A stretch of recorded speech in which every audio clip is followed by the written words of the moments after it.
কৃষ্ণা। চলে এলো সেই শুভ দিন, শুভ জন্মাষ্টমী তিথি।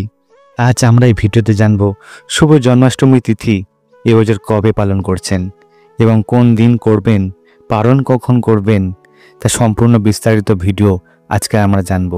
প্রতি বছর ভাদ্রপদ মাসের কৃষ্ণপক্ষের অষ্টমী তিথিতে শুভ কৃষ্ণ জন্মাষ্টমী পবিত্র উৎসব অত্যন্ত আনন্দ ও ভক্তিভরে পালন করা হয়।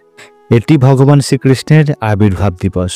2025 সালে শ্রীকৃষ্ণের 5252তম জন্মোৎসব উদযাপন করা হবে এই বছর।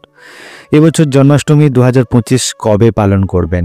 এই বছর অষ্টমী তিথি 2 দিন পড়েছে বন্ধুরা, যার ফলে অনেকেই বিভ্রান্ত হচ্ছেন যে জন্মাষ্টমী 15 আগস্ট করবেন নাকি 16 আগস্ট পালন করবেন, কোন দিন পালন করবেন। চলুন জেনে নিই।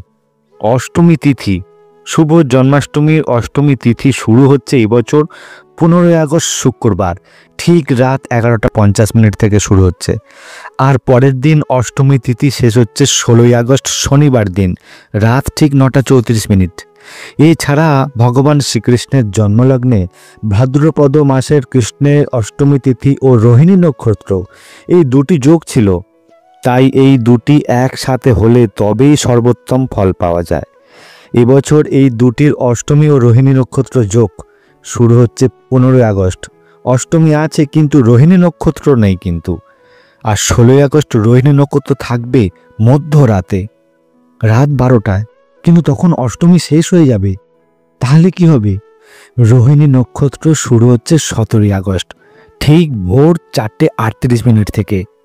আর রোহিণী নক্ষত্র শেষ হচ্ছে 18 আগস্ট ভোর 3:17 পর্যন্ত থাকছে। তাহলে তো অষ্টমী থাকছে না। তাহলে কবে পালন করবেন জন্মাষ্টমী?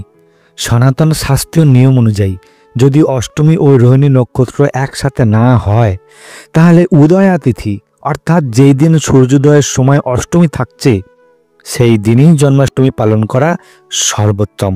অতএব দেখা যাচ্ছে 2025 সালের অধিকাংশ স্থানে জন্মাষ্টমী পালিত হবে 16 আগস্ট শনিবার দিন। তবে কিছু স্থানে বা পরিবারের নিজস্ব রীতিতে 15 আগস্ট শুক্রবারও জন্মাষ্টমী পালন করবেন।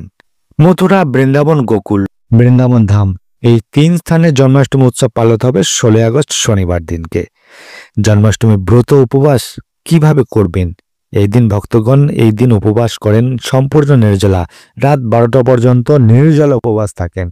একাদশী ব্রতের মতনই কঠোর নিয়ম করে জন্মাষ্টমীর উপবাস পালন করা হয়। কাল এই বছর জন্মাষ্টমীর নিষেধকালীন পূজা ও মধ্যরাত্রির শ্রেষ্ঠ সময়, যে সময় অভিষেক করবেন, তা হলো 16 আগস্ট রাত ঠিক 12:04 থেকে 12:47 পর্যন্ত। এই সময় ভগবান শ্রীকৃষ্ণের জন্মলগ্ন ধরা হয় এবং এই সময় লালন পালন ও অভিষেকের পূজা করা হয়।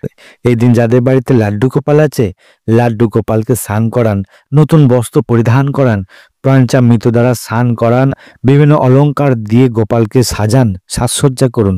এই দিন বেশি করে ভজন, কীর্তন, নাম স্মরণ, ভাগবত আদি গ্রন্থাদি শাস্ত্র পাঠ প্রবচন করেন। আর ঠিক রাত 12টা পর্যন্ত উপবাস রেখে নির্জল উপবাস থেকে শ্রীকৃষ্ণের জন্ম উৎসব খুব সুন্দরভাবে পালন করুন। কেউ কেউ রাতেই উপবাস ভঙ্গ করেন, আবার কেউ পরদিন সূর্যোদয়ের পর উপবাস ভঙ্গ করেন।